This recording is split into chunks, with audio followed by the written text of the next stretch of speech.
quê anh tạm biệt.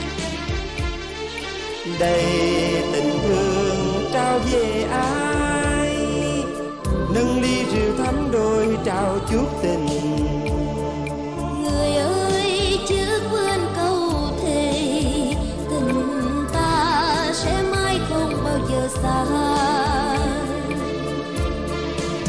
Kia đôi chim liền cánh tung tăng trên trời xanh, mộng đẹp cười trao cho quên đi ngày tháng trôi.